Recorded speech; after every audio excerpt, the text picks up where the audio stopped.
On today's show, it's just Will and I, as Noah is sick today. So Will and I get to be the substitute teachers as we go over the left side of the March Madness bracket, the East and the West, go over some teams that we like, dislike, potential upsets that we think are incoming.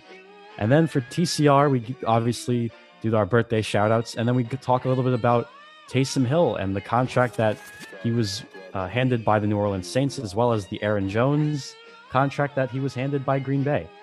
So it's going to be a packed episode today. Two-man vehicle. You know what time it is. Before we get started, we want to let you know that the Bona Fide Scrubs podcast is sponsored by ExpressVPN. Okay, so Noah and I live on the East Coast, and that can make it harder for us to watch some of our favorite out-of-market teams. I'm a Minnesota Vikings fan. He's a Seattle Seahawks fan.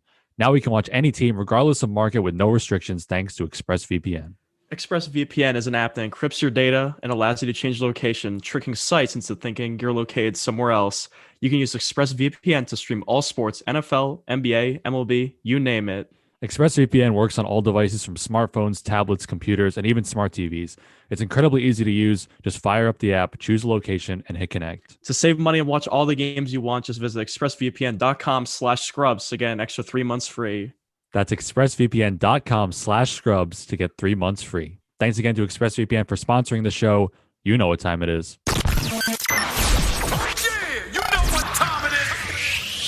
This man was a bona fide scrub.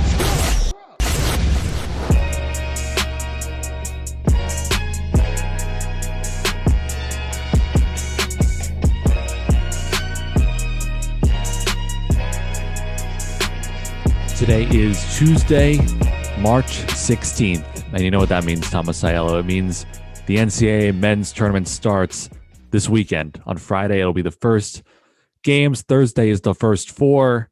And it is honestly one of my favorite sports times of the year. I mean, we were deprived of a tournament last year, and finally 2021 things are turning around and March Madness is back. And if you haven't been paying attention to college basketball that much this season, because it has been a little bit, I guess more boring or less interesting than some years before, this will be the show for you, because we're going to be going through all the different regions throughout this week and just getting you ready to win your bracket pool, hopefully.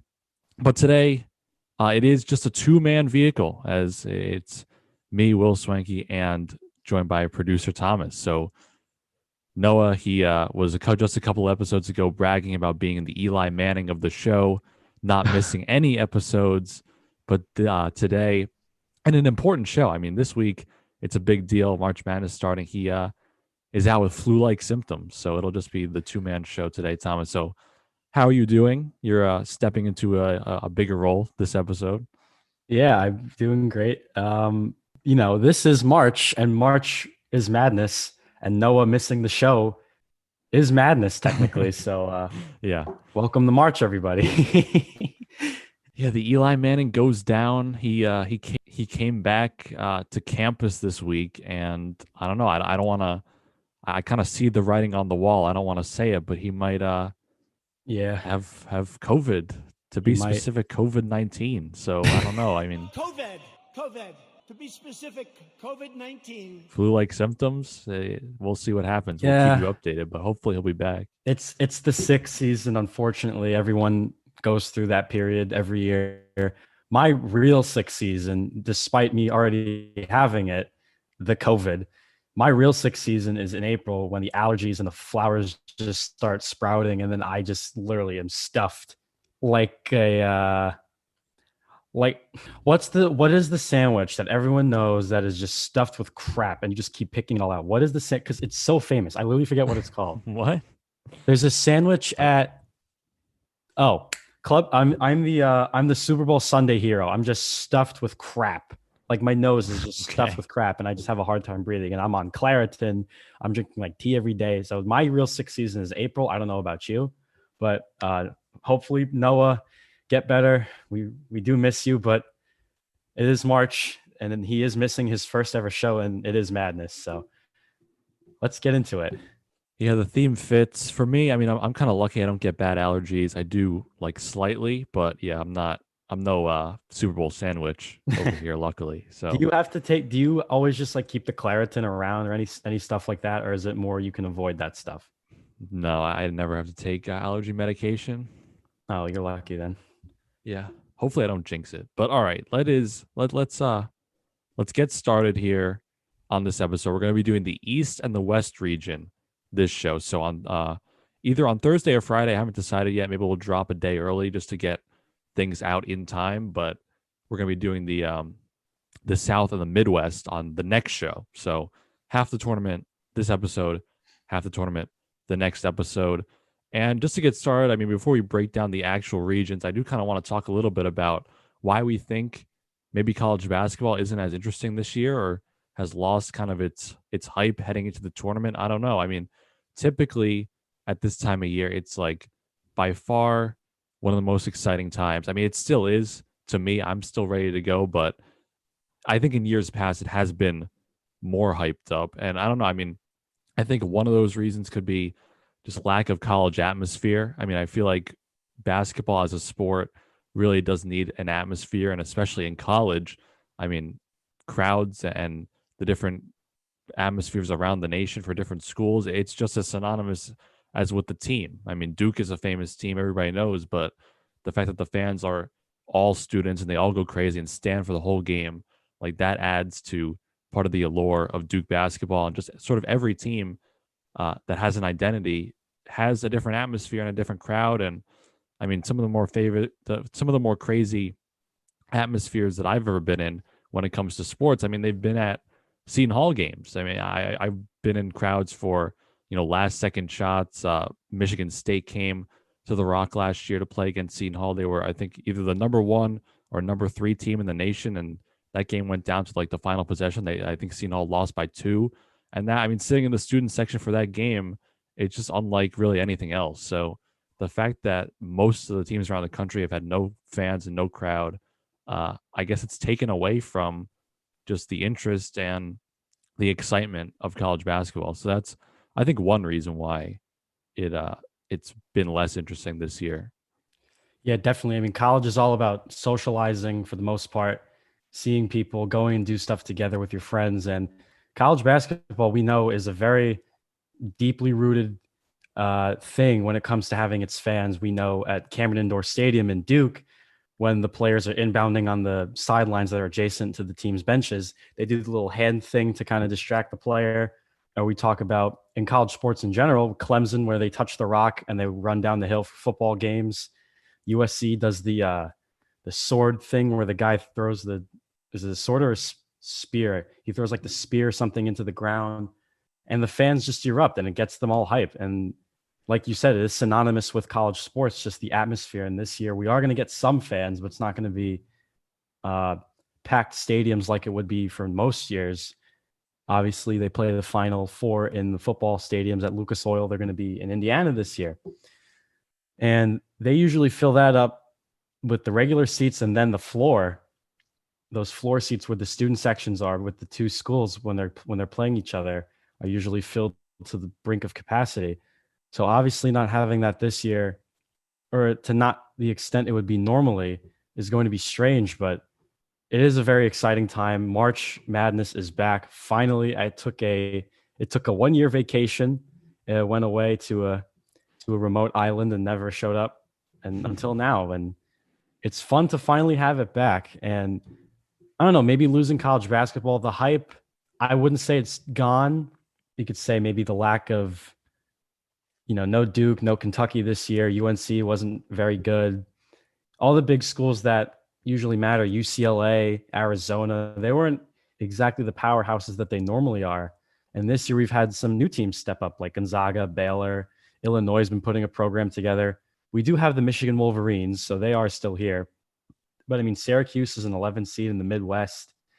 Rutgers got in this year. UConn, they're back in the tournament for the first time in, I think, 5 or 6 years, maybe even a little longer than that. So the seeding and the quality of teams, I guess you could say from a name standpoint, aren't there, but this should make for a very interesting tournament this year because there are still some very good players. As we know, this draft class for the NBA are interesting to see how all of these teams will line up and match up with each other. Yeah, the lack of big names definitely another reason why I think the interest isn't there, and it's not as easy to follow. I mean, when Duke's not good, it's not as easy to watch Illinois every game and know what's going on with them, and they don't necessarily have any big time NBA prospects on their team like every year with when Duke has Zion and RJ, like they're on ESPN every day, like everybody knows what's going on with their season, everybody can follow them, and when they head into a tournament as a 1 seed, people are already familiar. And that's just, it goes the same with teams like Kentucky, UNC. You already brought up some of these, perennial teams. And when Gonzaga is the best team in the country and undefeated all the way out there in, I mean, do they play in the Big Sky? I mean, it's a conference nobody they play in like one of those pays weird attention conferences. to. So yeah, I mean, that's definitely a reason when the best teams are not teams that we're familiar with, or when they're not in major conferences, it does make it harder to follow because they're just not. They're not branded the same way, and that goes for schools too, but also goes for big name players. I don't know if there's that many big name NBA prospects in this tournament this year. I mean, obviously you have Cade Cunningham with Oklahoma State, Luka Garza, not necessarily a super big NBA prospect, but he is probably going to be National Player of the Year this year. There's a couple of guys, Jalen Suggs, obviously, but there isn't just like it's not packed with NBA talent or with like big time college basketball stars like there usually is. So, yeah, I think the lack of big schools and big name players also things that are definitely hurting the tournament this year. I mean, this is the first year with no Duke and Kentucky since 1976. So, I mean, we don't know what the hell is going on with those teams this year, but yeah, the first time in almost 50 years, 45 years that there will not be either of those teams. So that's pretty crazy. And probably another reason is just the start and stop nature of the season. I mean, a lot of teams were postponed for weeks and weeks for Corona. I mean, Michigan, a number 1 seed, missed like 3 weeks in the middle of the year, just stopped dead because of positive tests. So it's been a weird college basketball season, one like no other, but it makes way for a tournament that's probably not going to be like any other. It's the fact that there's so many smaller brands and smaller schools with opportunities here to win maybe their first ever tournaments. It does make it exciting, but it also makes it pretty hard to predict. Yeah, this is definitely going to be one of the hardest fields to predict, especially for people who are kind of out of the college basketball loop. And that's not a shot at you, Will, because you do follow Big East basketball. Obviously, you go to Seton Hall.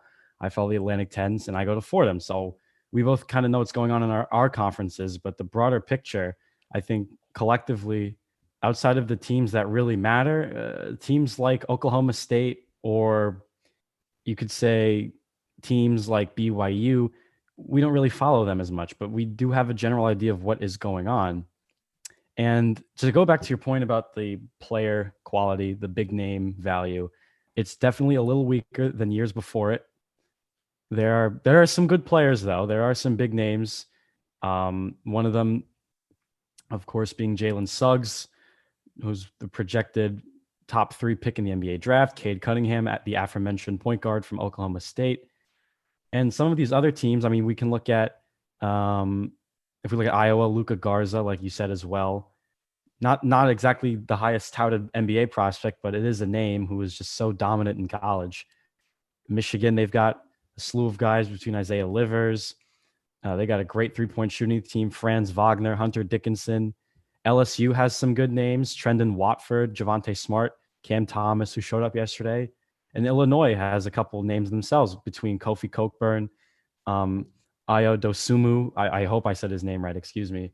And their freshman. It sounds kind of right. Sounds kind of right. All right, I'll take it. And then they have a freshman, Andre Cabello from Long Island, who's going to be a stud. And UConn, of course, the big name there is James Bouknight from Brooklyn, the point guard. So there are definitely some names here, definitely some interesting players and teams to watch. But like you did say before, the name value has definitely lost it. Unfortunately, the highest valued name from Seton Hall, Sandro Mamukelashvili, will not be in the tournament. There you go. You said it correctly. I'm proud. Yeah, I'm a big Mamu fan, so I obviously know. Yeah, but that would probably be the most valuable name because it would get people annoyed on Twitter, and they'd be like, "How do you pronounce Mamukelashvili?" Because I remember, you and I were trying to explain to Noah how this is how you pronounce Mamu's name, and we had to do like the parenthetical spelling, and then Noah just goes Mokunum Pakachiki or some crazy shit like that, which I thought was really funny. But you know, some of these players aren't going to be in, and some of the teams that we normally see like every year who are on ESPN every week are just not going to be here this year. Either their teams just were not that good, or COVID messed them up, and it's a combination of both. But this will still be an interesting bracket to pick. I can say that this is going to be some madness. So no, like not even trying to be corny. I'm serious this time. All right, well, let's get started. As I said before, we're doing the left side of the bracket today, the West and the East. So we could start off here with the West, Thomas, and the number one seed in this conference is Gonzaga. I mean, the number one overall seed in the tournament. They come into the year unbeaten. They're the first unbeaten team heading into the tournament since 2015, where, I mean, a couple of NBA players, Karl Anthony Towns, Devin Booker, those two being the most notable, they came into the tournament undefeated and ended up eventually losing. So they were not able to get it done. And no team has been able to snap the streak. I mean, a couple of teams have made it. Notoriously, Larry Bird went all the way to the finals, or went all the way to the championship game against Magic Johnson and lost after going undefeated into the tournament. And just like, I mean, 1976, maybe that's a magic year, because Indiana, that was the last year that a team went completely unbeaten. And that was the year with no Duke and Kentucky. So a lot of interesting things going back to 1976. But Gonzaga, they are the number one overall seed in this tournament. They kind of do have some parallels between the Kentucky team. I mean, they have a couple of NBA players slated into similar spots. I mean, Cat was the number one overall pick, obviously. Jalen Suggs, projected to be top 3. They also have Corey Kispert, who projected to go in the 10 to 14 range, kind of like Booker. So I don't know, maybe some parallels between those different drafts. But I mean, this team, I kind of would be careful of buying too much into the fact that they're unbeaten and that they probably won't be able to just never lose. I mean, I don't know. I think a lot of people probably buy into that and will have them getting upset at some point just because they don't want to have a team that never loses win the whole thing. And I mean, I kind of am wary of that as well, but I kind of want to be I want to be careful of not just for that being my only reason as to why I don't think they can win the whole thing. I mean, this team, Mark Few, since he took over at Gonzaga, has been one of the better coaches in the nation. And the fact that they play in a minor conference is not, the reason for that. They always are constantly making the Sweet 16. They were the runner-up just a couple of years ago. I mean, this is a real Division I strong program. And the fact that they are in a weaker conference might be the reason why they go undefeated like a year like this year. But that doesn't mean that they can't easily win the tournament. I mean, this team has NBA talent. They have a veteran leader in Kispert, or however you say it. Kispert. He's a senior for them, their leading scorer. And I mean, to me, that I value that in March Madness. I mean, when you have an experienced coach and a veteran leader that's been with the team for a long time, I think that combination serves teams well. And I think a lot of teams are able to find success when you can rely on just a solid veteran guy and also a coach that's been to the tournament a lot and has, made finals runs and just knows how to get things done. So for me, I think Gonzaga is a strong number one overall seed. I do have them in my Final Four. I will tip my hand there and say that. But yeah, I mean, I'm not ready to dethrone them just because they're unbeaten. I think a lot of people lean into that too much, and it might be a mistake. I definitely agree with the idea that you should not overlook who the heck they've played in their conference. I mean, they play these goofy teams that, not to knock them, but it's not the same as an ACC, as a Big 10 or a Big 12. Now Gonzaga has a couple nice wins to their name this year. They beat Luka Garza in Iowa by 11. They beat Kansas by 12. They beat Virginia by 23. Beat BYU 3 times, and then they beat West Virginia by 5. So, I mean, tests, but I would like to see how they're going to perform in this atmosphere. Because if they win their first game and they're playing the 16th seed, whoever that playing game, you win that, it's basically a death sentence at that point.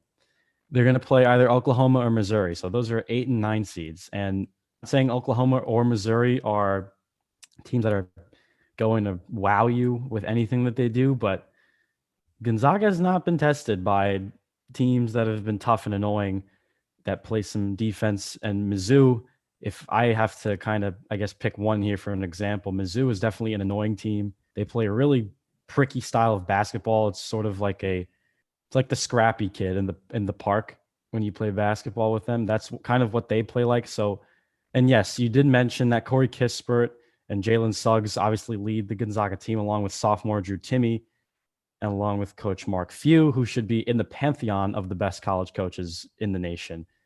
There's definitely some substance here. I definitely think they're going to at least make it to the Elite Eight. Sweet 16 is worst case, but come the Elite Eight, they're going to be dealing with some really I presume some very good teams. And I don't know if they're going to be able to handle the adversity that comes with that. I would like to have seen them get tested a little bit more this year, but you definitely don't want to sleep on them, but you also don't want to like, oh yeah, I'm going to lock Gonzaga to win the whole thing. I don't think that is a team you can roll with an idea like that. 18-19, they made the Elite Eight as the number 1 seed in that tournament. The year before, Sweet 16 as a 4 seed, and then 16-17, they were the runner-up as the number 1 seed. They ended up going into the final and losing. So, I mean, yeah, you talked about them having to face Mizzou in the second round if they're able to get it done. I mean, that's just Mizzou I didn't pick because they could face Oklahoma, but like if they have to face one of those two. Yeah, I have Mizzou winning the first round. Oklahoma's been pretty bad as of late. I think they've lost. They're on like a big losing streak, and I do think Mizzou, the fact that they are a better defensive team, to me, that has a lot of value here in that matchup. So I have them going on to play Gonzaga in the second round. I said before that I do have Gonzaga going to the Final Four. So I do think this team is the real deal and is a strong team out of this side of the bracket. All right, well, how about, Thomas, the 5-12 matchup in this side? Creighton, a Big East team. I'm familiar with them going up against UC Santa Barbara. And 5-12s, I mean, notoriously, we know that 12 seeds tend to upset the 5 frequently. This year, or rather this side, I do have Creighton winning as the higher seeded team. I have watched them decently closely covering Seton Hall and everything. Marcus Zagorowski is their best player and leading scorer. And I mean, this team, they made it to the Big East Championship. They did get cooked by Patrick Ewing and Georgetown, which is a 12 seed in another section of the bracket. But to me, I mean, I think Creighton's a decent team. I don't think they're too highly seeded at 5. I think that's a good spot for them. And usually the problem comes down to where the 5 seeds are kind of questionable Power 5 teams that probably are seeded too highly, where the 12 seeds end up being a mid-major that won their conference tournament or something, and that team ends up actually being much better than the weak Power 5 team. But in this matchup specifically, I think Creighton is actually a pretty decent, legit team, and I don't think they're overseeded at 5. I actually am going to go the complete opposite of you. I'm going to pick UC Santa Barbara. Yeah, they have they have Conference Player of the Year, Ja'Cory McLaughlin, and they just went on an 18-1 run in terms of winning games. Okay, they got hot at the right time. 18-1. Think about that. 18-1. Like how do you do that? And seriously, I think that's wild. And the 5-12 magic is always just a thing. So, and look, I'm gonna take your word for it. I haven't really paid attention to Creighton too much in the Big East, only because I just never really think of them. I always watch Georgetown, Seton Hall because like I said, I'm a Mamu fan. Villanova, those teams are more interesting to me. But I'm gonna go with UC Santa Barbara. I think that they've peaked at the right time. The 18-1 run, like I said, I have 19 contests, is wild. On top of the fact they play crazy defense, they also have very versatile players such as junior forward Amadou Sow and Miles Norris, who are incredibly versatile and annoying players to match up against. They are just I think they're going to upset Creighton. I just think I can see them doing it, and they're red hot at the right time. Right now, they average 76.5 points a game. That's only a half a point less than what Creighton averages, and they allow 63 points per game. So I'm going to pick the defensive team here over Creighton. All right, I mean that's fair. I will say that UC Santa Barbara, I mean they play in the Big West Conference, so there. I mean you mentioned they're 18 out of 19 games that they Yeah, the won. conference They're thing. not necessarily playing, excellent competition. I mean UC Irvine is in this conference. They were a team, kind of a Cinderella team in the last tournament. So I mean teams from this conference do have a chance to get things done, but I don't know. For me, I have some other 512s that I like, and I wasn't willing to go with Santa Barbara here. So, yeah, I mean, interesting. I do like when we disagree, we can present our case for each team. But That's yeah, the I mean, I case. kind of like some other 512s. Yeah, I mean, I don't blame you. I mean, you're not going to get all of them right, but I think UC Santa Barbara, like I said, them peaking at the right time, Creighton losing to Georgetown in the Big East championship game, I thought was a shock because I didn't think Georgetown was that good this year. And as Knicks fans, we adore Patrick Ewing. Some might say he's the greatest Knick of all time. And it was no surprise that he ventured into the Mecca and won the championship, which he could have done in the pros, but unfortunately, he did not get the job done at that level as a player.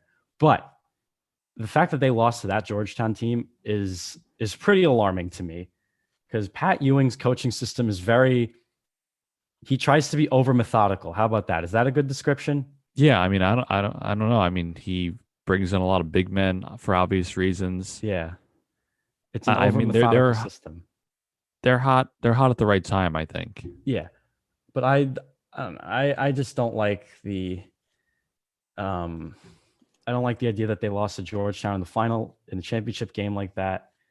And like you said before, they do have Zygarski. How am I saying that right? Zagorowski. Zagorowski. They See, do have him. I'll mess up the names and you correct it, and you mess up the names and I'll correct it. All right, we'll go back and forth. I like that, but that was just very alarming to me. And they were very good all year, and just to see them kind of hiccup like that was a little shocking. But I think this UC Santa Barbara team, they allow 63 points per game. That's pretty damn good considering the staff that they have. So I think we're gonna see. This will definitely be an interesting one. All right. Well, the second round in this conference is where things get kind of crazy for me. I have USC. I have them winning in the first round against Wichita or Drake. And then Kansas, I have them beating Eastern Washington. And I have USC beating Kansas in the round of 32 this year. And for me, I mean, Kansas, I've always kind of been a Kansas hater when it comes to the tournament. I never really rely on them or trust them at all to get things done. Bill Self, I mean, he's had success as the coach of Kansas, obviously, but I don't know. To me, I feel like I always pick against them early, and usually it works out. And this year, I mean, I'm prepared to do it again. I think USC, they have the Mobley brothers, two of the, they're monster 7-footers. I think Evan is the best one. He's Evans, to go Evans top the 3. prospect, yeah. Evans, Yeah, the he's prospect. predicted to go top 3 in the NBA draft next year. I don't know. I just think this team, they play good defense as well. I just think this team, it has the talent, and they play together. They play great defense, and I think they have what it takes to be able to beat Kansas heading into the second round. I mean, I just don't ever trust Kansas when it comes to early in the tournament, and I mean that's kind of it's been changing about them, because you used to kind of think with Kansas they would be in the same categories as Duke and Kentucky, and they were kind of in that realm. And I think recently, I mean, people aren't really considering them in the same way. So I don't know. Maybe that works in their favor. Maybe there's not as much pressure on them. But I don't know. As of right now, I do have USC taking them down in the second round. Yeah, the Mobley brothers are just they're just monsters. Literally, they're monsters. They're gigantic. They do everything. But the one problem that I'm gonna have with USC is their egregious free throw shooting. They have one person who shoots over 70% from the free throw line. So an area of concern, to say the least. If you can't knock your free throws down in close games, that's going to be a big problem. But Kansas is not not that good this year. They really aren't. They just haven't done anything. They don't have anyone that shocks you. Udoka Azubuike's in the NBA, obviously, so he's not there. I actually don't even know if there's anyone on this Kansas team that I like. Not exactly many people that I really am shocked about. I mean, Marcus Garrett is solid. David McCormick is cool. Jalen Wilson's solid, but the rest of this team is I don't see them really making any serious noise. I'm gonna actually pick them to lose in the first round this year. Or All right, yeah, I don't know if I go that far. yeah. I'll pick them. Yeah, okay. You probably are right. I don't know if I should make them lose in the first round, but I definitely don't trust them defending the Mobleys, especially Evan, who is going to, like we said, he's going to be a top 3 pick. Him, Jalen Suggs, and Jonathan Kuminga are going to probably be the top 3. And Kuminga is another name who isn't in college basketball, but Evan he can do just about everything. He won a Pac-12 Freshman of the Year. He was an all-defense selection. He was Rookie of the Year as well. He averages 17 points, almost 9 rebounds. He averages 3 blocks a game. That's terrifying. And he shoots 31% from 3. So, yeah, he's a handful in and of itself. If we look at their team free throw percentage, as I was complaining about, the only person that shoots over 70% is Taj Eddy, and that's at 79%. Everyone else is 69 and below. So the egregious free throw shooting, as I just mentioned, will definitely be a problem, and especially it will be a problem if they're in close games. So I'm gonna pick USC and Kansas, but I can't tell you who the hell's gonna win between those two. Yeah, the free throw shooting, that is a good point by you. Free throw shooting does tend to be an important stat when it comes to teams in the NCAA tournament, because a lot of games are so close. You do need those knockdown shooters. So USC only having their one guy shooting, nearly 80%, that's all they got. So that is definitely a point of concern. With Kansas also, I will say that they are coming into the tournament kind of battling Corona. Some of their players are not going to travel right away.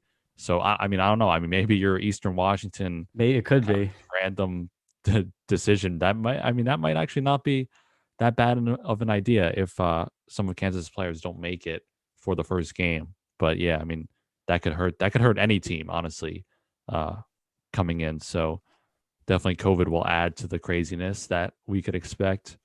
All right, Thomas. Well, let's move on to the Eastern region here, led by Michigan. They are the number 1 seed here in this region. And in my opinion, this is the weakest of all the number 1 seeds. If I'm going to, say it right off the bat, I don't think they're going to have any trouble in the first round. Obviously, the second round, they're going to face either LSU or Bonaventure. I think they can probably get past them. But when they get into the Sweet 16, I think they can end up facing some level of problems. They're going to face Florida State. That's always a notorious game between those two teams. And going on, a lot of people like Texas in this region as well. They're the number 3 seed. Alabama, coached by Nate Oates, the former Buffalo or Rhode Island or Buffalo coach. I do like him as a coach in the NCAA tournament. His teams are always ready to go and strong defensively. So, this is a tough region. And with Texas and Alabama at 3 and 2, I do think that there's some other contenders potentially to reach the Final Four out of this section. So Michigan, they do have kind of a tough path ahead of them, but they also have had their problems with COVID this year. So some interesting potential upsets here heading into the East region. Yeah, I wouldn't say that Michigan is the weakest of the 1 seeds. They are a very good team. They are led by Hunter Dickinson, who was Big Ten Rookie of the Year. He averages 14 points, almost 8 rebounds. They have Mo Wagner's brother, Franz, who's very good. Isaiah Livers, who is the senior leader for this team. And Jawan Howard coaches quite a style of basketball. Their overall offensive rating was 20th in the nation, 76th in defense, and they allow 65 points a game, which is 53rd. So they're a very good team. They were ranked 4th going into the March 8th poll, but they do have a few concerning losses. They lost to Minnesota they lost to Minnesota by 18. They lost to Illinois by 23, but Illinois is very good. And then they also lost to Michigan State, who really is not that good. And then, of course, they lost in the semifinal in the Big Ten tournament to Ohio State, which I thought was shocking. But we should not discount this Michigan team. Juwan Howard has proved that he is a very good coach. He knows how to coach college. Clearly, he knows what the hell he's doing. I don't think they're going to have a problem in the first round. I also think they can take care of business in the second round, especially considering LSU. They are a very good offensive team, but their defense is questionable, to say the least. You know, that's obviously been a thing with them this year. They haven't exactly been the best defensive team. I mean, they are 248th ranked in the nation out of 347 teams. However, they are 22nd in offensive rating. So that'll definitely be a problem because they also allow 75 points a game. And Michigan, they are very balanced. So they either match up with LSU, they match up against St. Bonaventure. I don't think that it'll matter because I think Michigan's a very good team. So it's going to be interesting to see how they kind of roll through it. But like you did say, the Elite Eight is where the teams really start to show up, those good teams. So, I mean, obviously every team that gets there is going to run into trouble, but I think Michigan will be just fine. I like what they're doing. I like Juwan Howard, and I like the team that they've assembled. Coming into the tournament, Isaiah Livers is out with a foot injury. So I don't know what the timetable is for him to come back, but he is a top 3 scorer on this team. So if he's not around, they could run into some problems scoring the basketball, especially if they face a good defensive team like Florida State, maybe in the Sweet 16. Yeah, it could be problematic for them. So if Livers doesn't come back, I think I would be wary of picking this team to go too far. Yeah, it's definitely not a team I would suggest banking on. They definitely are very good. Are they a lock to win the whole thing? Probably not. That doesn't take away from the fact that they have worked their butts off to get where they are today. And Juwan Howard, like I said before, he coaches a very balanced style of basketball. His kids play both ends of the ball. They play correct basketball. They play delightful basketball, if I can use that word. So I think that they'll be fine. He's shown that he can coach anything. But yeah, I mean, they will run into problems if Livers isn't there because that'll definitely hurt them. I mean, because it's not like Mike Smith is anything crazy. Sure, he leads the team in assists, but he only scores 9 points a game. Eli Brooks isn't really anything insane. And some of their other seniors just aren't that good. I mean, Chaudy Brown, he's nice, but he doesn't exactly stand out. He also is a transfer from Wake Forest, so there is that. He does shoot 40% from 3.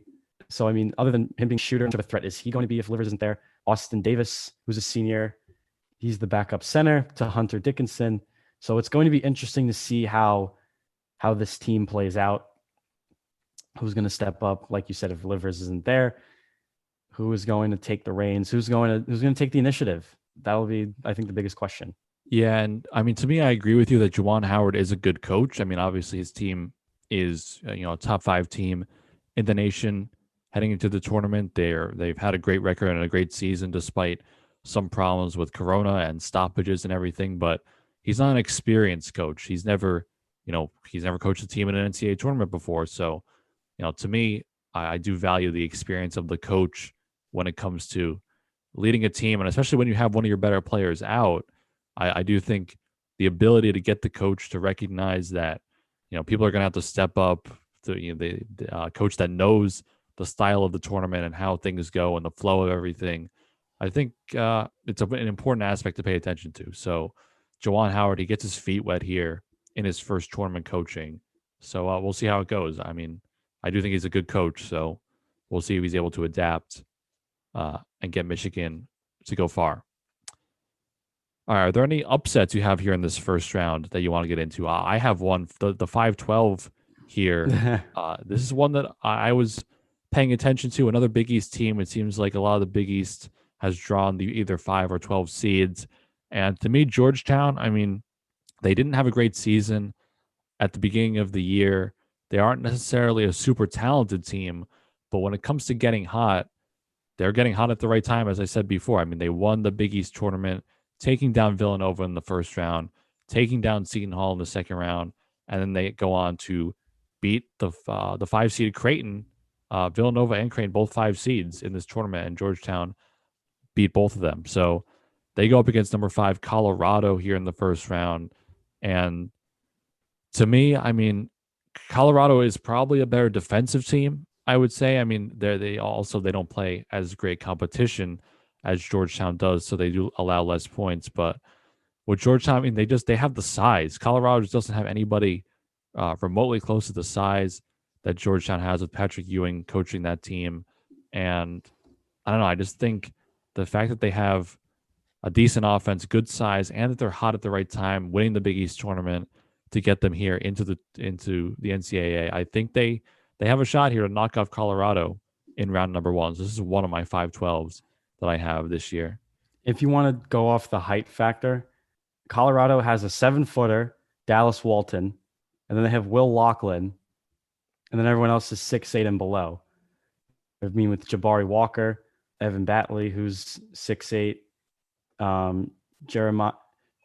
Jariah Horn is their other guy who's 6'7", and McKinney Wright is their leading scorer, and he's their senior guard, and he's only 6 feet tall. And if I can pull up the Georgetown team, like you said, with the small ball stuff, they've got 2 7-footers who they're not crazy contributors, but they're just gigantic people. One of them's 250 pounds, and that's Timothy Igofi. Hopefully I said his name correctly. And then they have Jamorko Pickett, who's a senior. He's 6'9". He's their second leading scorer at 12 points a game. And then Javon Blair, their star guard, who's 6'4", and he averages 16 points a game. So the length of this Georgetown team, as well as people who are 7 feet tall, 250 pounds, are definitely going to be seriously annoying for this Colorado team to deal with. And like I said before, Georgetown kicking literal crap out of Creighton was unexpected, but that shows me that these Hoyas have some more fight in them than I thought they do. And I think that they're going to take Colorado down. I think Pat Ewing is going to abuse the size like he does all season, and his over methodical offense is just finding the right shot. I think that that's going to be imperative in order for them to win. And I got Georgetown beating Colorado, and I got them matching up with Florida State. If it goes beyond that, that is yet to be determined. And the last team that I really want to discuss is the Texas Longhorns. Really high on them, and for good reason, because Shaka Smart came from VCU. He is one of the best defensive coaches in all of college basketball. If anyone remembers from the early 2010s, VCU, the Havoc Press, if you know what I'm talking about, Shaka is a sick coach, okay? His teams, they're not crazy talented, but this is his most talented team that he's had in a long time. Might be his most talented team he's ever had at Texas. And their defense is 104th out of 347 total teams. They allow 69 points a game. So this team is obviously a very solid defensive team. Obviously, with Shaka Smart being a defensive-minded head coach is always something. And their two leaders, in fact, Andrew Jones and Matt Coleman, their junior and senior guards, respectively, both averages 15 and 13 points a game. They also got some help from junior guard Courtney Ramey, who averages 13 points. And NBA prospect Greg Brown also. He's a freshman. He puts in some contributions here and there, but I think this Texas team is very good. They're going to be very annoying on the defensive end because that's how Shaka's teams always are. And people are really high on them because they're just, it's that defense, and people, like I keep saying, they believe in Shaka. So I would expect them to make a little noise in the tournament, and I do have them moving on to the second round. Yeah, before I address Texas, which I agree with you, just going back to Colorado, Georgetown, Colorado, they have that 7-footer, Dallas Walton, and he's only started 3 games for them, and he plays less than 20 minutes a game, averages 3 rebounds. So, I mean, he's going to need to step up for them if they have any shot of taking down Georgetown. But yeah, I mean, just because he's 7 foot, he doesn't necessarily contribute that much. So I do think Georgetown's size is more meaningful when it comes to that. And then going out to Texas, I mean, yeah, I definitely agree. I think they draw some decent matchups here in the first round. Obviously, they should be able to walk past Abilene Christian. And then BYU, I mean, BYU is a tough team just because offensively they're so sound. I mean, I think they check all the boxes when it comes to the important stats. They shoot, over 37% from three as a team. They shoot over 70% from the line as a team. So offensively, this BYU team is pretty good. But when it comes to, like you said, Shaka Smart's defense and the way he's been able to coach this team all year, kind of just a difficult draw. I think maybe if BYU was matched up against somebody else in a different region, I think I may be more inclined to pick them. But up against Texas is hard for them. And yeah, I like Texas in both of their first two games at least as well. So Texas definitely is a team to watch. And like I said before, Michigan, I'm not super confident in them. So Texas could easily be one of the teams here to make a Final Four run even. I think they do have that ability. Yeah, they got the defense to do it. They've got the coach to do it. They got the players to do it. And they had that crazy game versus Texas Tech earlier this year. And, it's going to be a tough bracket because this Texas team is just so. I think this will be the bracket breaking team for some people. And if you've been watching enough Longhorn basketball, it's not like I've watched every game, but I've watched enough games to know. And I know Shaka Smart very well because he coached at VCU before he went to Texas, that his teams are going to rely on their defense as their best offense. That's literally their best offense. And I know that that's a figure of speech for basketball terms, but that is what they do. And that's what Shaka likes to do. So I won't be surprised if this Texas Longhorns team breaks a couple brackets. I'm not going to be surprised if they break my bracket. So it's tough. This is a really interesting field in the East to pick. The teams are definitely hit or miss, but boy, this is going to probably be the wildest of the sections of the bracket. Yeah, a couple notable games for them. They lost to Baylor by 14. Baylor obviously a number one seed. They beat Kansas twice. So I was a hater on Kansas before, and I'm loving Texas now. So Texas goes 2-0 against Kansas on the year. They split against West Virginia, another 3 seed. So they have their fair share of solid wins against toply seeded teams in this tournament. So yeah, they have definitely the schedule pedigree that proves they're a good team. So I don't think we're overrating them at all by saying that they could break a lot of brackets. Shout out to Shaka, one of my favorite coaches in all of college basketball. I hope Haka Shaka lives on, baby. This is an GCR special report. Now reporting. And then I became a fully realized human being. No. This is not a discussion. When the clock struck 6, it meant one thing. I am once again asking for Donald Trump to remove his toupee. Execute Order 66. Now, from the Fordham University News Desk, here's Thomas Allen. That dude is garbage. It is time for the Thomas Culture Report, the TCR segment. Hello, everybody. Welcome back. I would first like to start off this segment by saying good afternoon to Dr. Commissioner Will Swanky. I'm a Dairy Queen veteran. And I'd also like to say good afternoon to myself. Are you on drugs, Levine? Anyway, March Madness, as we just previewed on our first segment of the Bona Fide Scrubs. Now, we're going to do the birthday shout-outs, and then we're going to do a little NFL. So we're going to kind of have a little bit more less culture stuff, but it's going to be more sports this time. So today, March 16th, happy birthday to Janae Aiko, the singer. I hope I said her last name right. Happy birthday. Shout out to our friend Adam Blake Griffin, the newest member of the Nets. Wow, you want to wish a happy birthday to Blake Griffin? I mean, it does get us the clout. He's a hype name still. The name value is just immaculate. Blake Griffin? You want Blake Griffin over Carmelo Anthony? Who else's birthday is it? Also, happy birthday to Joel Embiid, Noah's favorite player. Shout out to Noah and shout out to Joel, who had a Very hideous injury the other day, so hopefully he gets better soon. Also, happy birthday to the 4th U.S. President, James Madison, father of the Constitution. Wrote the How old is he? Do you know? Oh my God, you think I'm gonna know? Well, you're wishing him a happy birthday. Dude, he's got to be at like 400 at this point. I haven't done the math, but he's like close to that. But he's the father of the Constitution. He wrote I the looked up 85 James Madison age, and he's a 24-year-old English soccer player. We're talking about the president. We don't care about soccer on this show. I'm kidding. He died when he was 85. He was born in 1751, so that means he's wait. He lived till 85.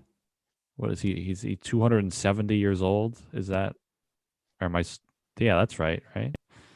That sounds about okay. So yeah, the 400 part's definitely not correct. But father of the Constitution, he wrote the 85 essays of the Federalist Papers with Alex Hamilton and John Jay, as well as which were actually the ratifications of the U.S. Constitution. Also, happy birthday to Flava Flav, rapper from the group Public Enemy. He's the guy that goes to the Knicks games and says things like "Yeah, boy." Yeah, boy. Oh, yeah, that's him. The yeah, boy. I didn't know that. Yeah, that's him. That's Flava. That's in 2K also. The yeah, boy. Yeah. Oh my God, it is. Wait, you're right. Oh no. Oh, it is. You're right. Also, happy birthday to Vladimir Guerrero Jr., son of Vlad Guerrero Sr. of the Toronto Blue Jays. Russell, shout out to Russell. That's his apparent favorite player. Yeah, he helped me. Vlad Jr. helped me win my fantasy baseball championship last year. So shout out to him. I didn't lose all year, so I got to go back to back. I've never lost in fantasy baseball, so I have a reputation to uphold to never lose. Not if I have anything to say about it. Well, also happy birthday to Curtis Granderson, former Yankee, former Tiger, former Met. Helped the Mets get to the World Series in 2015. Was a 2-time All-Star with the Yankees, 1 time with Detroit. So shout out to the Grandy Man. And as John Sterling says, the Grandy Man can. So it is his birthday. And our last birthday, happy birthday to Reggie Bullock, the Knicks starting small forward. Yeah, Reggie. One of our, I wouldn't say most beloved Knicks, but one of the most slept on Nick. I mean, when they brought him back this offseason, I was like, yeah, I don't know what the point of that is, but he's contributed a lot this year. So he fills a void for the Knicks, which is a lot needed shooting. So agreed. Floor spacing is important, and shout out to Reggie. Yeah, happy birthday, Reggie. We love you. Hopefully, you find this at some point because we'd like to buy you a cake. No, I'm kidding. What? And happy trails to Drew Brees. He's officially renounced his retirement the other day, put something up on Instagram with a picture with his kids, and then he renounced it on Twitter. It was retweeted by Adam Schefter. Pretty much every football insider that you could think of that works for ESPN. So happy trails to future Hall of Famer Drew Brees. Definitely going to be making his way to Canton, Ohio, the all-time leader in passing yards. And I do have a meme for that, actually. He is the all-time leader in passing yards, but when you throw deep every friggin' time, of course you're going to be the leader in the most yards of all time. Like, of course it's going to happen. Well, what is that? People make fun of him for not having an arm. Well, now he doesn't have an arm, but when he did have an arm, that's all he did. All right. Well, I mean, you got to complete those passes. So I mean, he did something for that. He did. So I'll give him credit. But when you go deep every time, of course, you're going to break the record. 13-time Pro Bowler, but it's not like that matters. He's only a 1-time All-Pro selection. I did not know he only has 1, actually. Yeah. I mean, I guess when you play with the same era as Peyton Manning and Tom Brady, you're not going to have a lot. And Aaron Rodgers, don't forget him. Yeah. Don't forget him. He also had 2004 Comeback Player of the Year after that horrific injury in San Diego that pretty much just deleted him from existence, and then went down to New Orleans, and Sean Payton turned him into an all-pro quarterback, and he was a Pro Bowler ever since. And that first year he threw for 4,418, which is 4,418 yards, 26 touchdowns to 11 interceptions. That is a really, really good ratio, actually. And he's led the league in passing yards multiple times with 5 seasons, I count here on Pro Football Reference, of over 5,000 passing yards. And he led the league in touchdowns quite a few times. I count 2 seasons here with over 40 touchdowns thrown. So shout out to Drew Brees, going to be in Canton, Ohio very soon. And growing up, you and I obviously were fans of the NFC North, Green Bay, Minnesota fans here talking, but Drew Brees was always a pleasure to watch, I thought. He was always a great competitor, classiest as it gets, other than maybe you want to say Tom Brady, but it was a pleasure watching Drew for all of these years. Yeah, Breeze, I mean, obviously a Hall of Famer, but it was time for him to retire, I think. I mean, most people, just by watching him play, you could see that, I mean, the talent, it just fades away over time. And, he had a major injury this year, which probably contributed to his decision to walk away. So, I mean, this Saints team, it's loaded with talent, it's loaded with weapons. Whoever inherits that job is going to be, they should be, pretty good next year.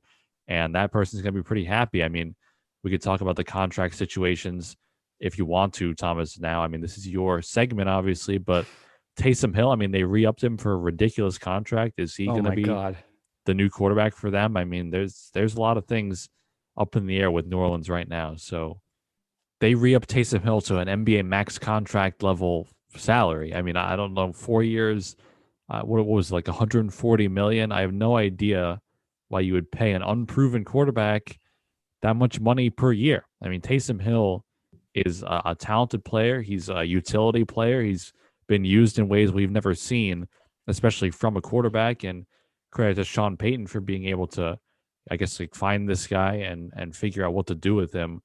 Yeah, I mean, he's played on special teams. I just don't understand why they would be giving him like 40 million a season if they weren't planning on making him the starting quarterback. And if they do make him the starting quarterback, they're going to have to see how he plays. I mean, he's never really, he started a few games for them. He threw for over 200 yards in some of those games, but I don't know if you could really rely on him when teams are going to game plan for him for a whole season. I don't know if he is deserving of a contract like that. I mean, when I saw it, I couldn't believe it. I was like, what is this? What is going on? Yeah, you texted in the group chat. You're like, what the hell is this? And I just kind of laughed, but I don't know. Yeah, I guess Taysom Hill's the new running back. I don't know. He's been a backup quarterback his whole career, and now they're giving him 40 million a season. I don't understand. I mean, I feel like it's never been done before. So I don't know. They're gonna. I highly doubt this happens, but are they just gonna magically trade Kamara? Do they really like Taysom that much? Well, I don't know why they would need to do that. I mean, both. I mean, if you're gonna keep Taysom Hill, Kamara just doesn't exist at this point. Because remember last year when Taysom took over, Kamara did almost nothing as a running back, and Taysom took over most of the running duty because there was design. It was literally designed run every other play. I don't know. They'll try and figure it out. I mean, they had a whole drama with Kamara last year where he was holding out, and they ended up reaching an agreement with him and gave him a big contract. So I don't think he's going anywhere. I just think they're gonna have to figure out what to do with both of them in the backfield. And I mean, thank God that my team didn't have to sign Taysom Hill to a $40 million contract. I mean, he's making more than Kirk. You want to hate on Kirk all day, like you love to do. Taysom Hill is getting paid more than that. So, I mean, think about that for a second.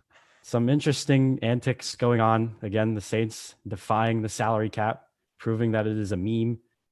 That they keep signing people and they give egregious people like Taysom Hill a lot of money. So this is going to be interesting. Also, my favorite team, the Green Bay Packers, being the dumbasses that they are, decided to pay Aaron Jones $44 million yesterday. Gave him a 4-year contract with a $13 million signing bonus. So I would first like to begin this segment by saying hasta la vista to Corey Linsley, which is incredibly infuriating because now my team doesn't have the money to re-sign him. And it is pretty much irrelevant with Adrian Amos and David Bakhtiari taking contract reconstructions. Now, okay, we're going to draft A.J. Dillon. Yeah, okay, we're going to still sign Aaron Jones anyway. You could have let him go. You could have saved that money. You could have used it on, I don't know, probably another linebacker, an inside linebacker, because since losing Blake Martinez, the linebackers there have not been good. I'm saying linebacker a lot. They could definitely use a better cornerback number 2 because Kevin King is atrocious. He might be the worst cornerback in the NFL. So shout out to him. And you also have to re-sign Devontae Adams and Jair Alexander next year. So this contract is, I think, kind of crippling. And I really like Aaron Jones. I really think he's a good he's a good running back. He's strong. He's got some burst of speed. He's not exactly the easiest guy in the world to tackle, but when his position is incredibly dependent on the line and what they do, how their run blocks and how that scheme goes, can't you pay the linemen first and then worry about the backs? I mean, you have A.J. Dillon. You could have re-signed Jamal Williams for like $1. He's definitely way cheaper than Jones. And you also have a glaring issue with your receivers because Marquez Valdez-Scantling, while he is good, should not be the number 2. Robert Tonyan is a free agent, and he was their best tight end, my favorite player. In fact, that's not named Aaron Charles Rodgers. And on top of the fact, there's still holes in the defense, like I just said. And I sent in our group chat yesterday, Will can vouch for me being annoying. It was a waste of time because you can replace running backs in the NFL nowadays. Corey Linsley is definitely, in my opinion, is definitely more important to the success of the Green Bay Packers. Also considering David Bakhtiari has a torn ACL as we speak. So I don't know when he's coming back. It's literally going to be Elgin Jenkins on an island on that offensive line. Aaron Rodgers better pray to whoever he believes in. I'm not going to assume his religion. He better pray to whoever he prays to that he doesn't die this year, okay? That he doesn't go up against a team like the Bucks again with their ridiculous linebacker front now that Shaq Barrett got re-signed today as we're recording this, or teams like your Vikings that have Danielle Hunter and Pierce on the front, along with Eric Kendricks. And who knows, maybe freaking Harrison Smith will decide to do a safety blitz. I mean, that would be stupid of him, but maybe they could do it with how weak this Green Bay line is. And like you did say, they're probably not going to get a Galladay. I think he's going to the Giants. We can talk about that another day. They're probably not going to get Allen Robinson. Well, he got tagged, which was a meme because he hates Chicago. I don't know. Corey Davis, possible. T.Y. Hilton, I saw was a name floating around, but I would have been fine with Jones leaving. I thought keeping Dillon and Williams, you probably can get more out of them, I think, in the long term than you do with Jones. And then you do have to spend in other areas that are vital and were exposed in the NFC Championship game versus Tampa Bay. Well, you get to hear me complain about the Green Bay Packers. I made fun of Will's Vikings. I actually paid them a compliment a little bit this time because he knows damn well I like to make fun of Kirk because I don't think Kirk is that good. I just think make fun of Taysom Hill now. That's Taysom Hill is the new meme. He's going to replace Kirk for this season. That contract, they really must. Oh boy. I mean, but seriously though, the Saints defy the salary cap that it's a freaking meme. It does not exist down there. Okay. They must have given it some kind of voodoo thing where the cap is just like, I don't exist. You can sign whoever you want, which allows Taysom Hill to get a $170 million contract. Somehow they're going to save, or $140 million, excuse me. But somehow, according to Adam Schefter, they are going to save $7.5 million with this. So it's not like they're totally in some hole that has no way out. But that's going to do it for TCR. I hope you guys enjoyed our birthday shout outs, our NFL ranting. Taysom Hill's getting a lot of money to be a design run quarterback. So let's go. Glad you guys enjoyed. All right. Well, that'll wrap up episode 75 of the Bona Fide Scrubs, the first ever Thomas and Will episode. So Noah, he was singing his own praises about being available for every show. Now he misses his first episode. So shout out to him. Hopefully he will be back soon. But that'll do it for us. Leave us a rating and review, please. You also sub to the YouTube channel. We're going to upload clips from every episode there as well. So if you don't want to sit down and listen to the full hour, you could always just go there and watch like a 10-minute video, and that's a lot faster. So go over there, sub to that, and we will see you on either Thursday or Friday with the rest of the March Madness conferences. Peace out. Peace.